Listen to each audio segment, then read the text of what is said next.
selamat sejahtera. Nama saya Muhammad Agif Hilman, biasa Tuasna dari kelas 5.2. Hari ini saya akan menyediakan hidangan kuih tiaw goreng.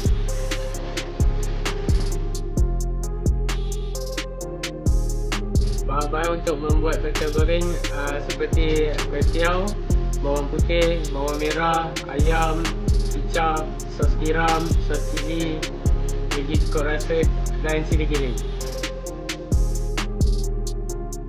Cara membuatnya ialah yang pertama panaskan minyak, kemudian tumiskan bawang putih dan bawang merah.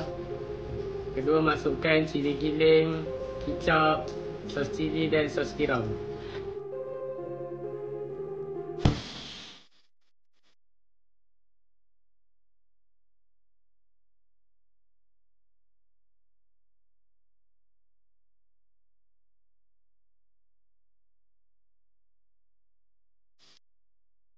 Masukkan sedikit ayam.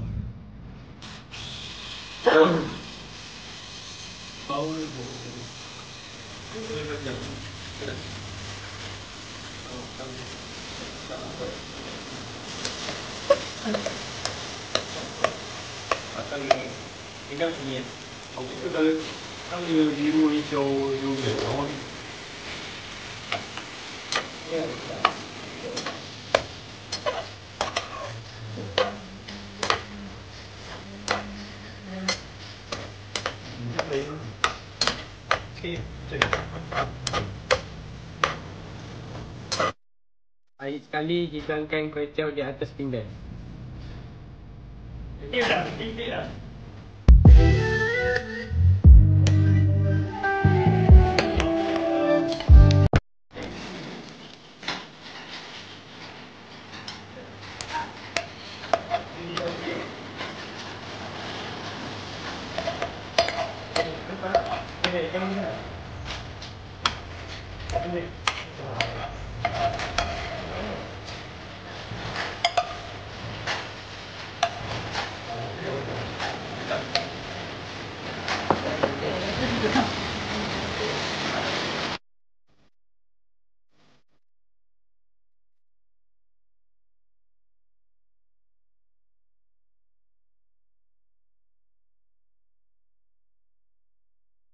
Kali saya menjemput rakan saya Muhammad Faiz Afiq untuk merasakan hidangan saya.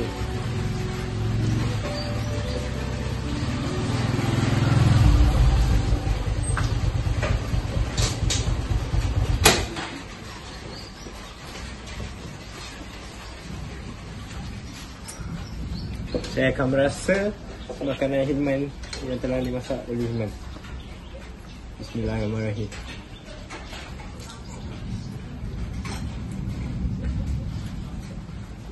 Makanan dia punya kuih tiaw dia sedap, azad, cukup rasa.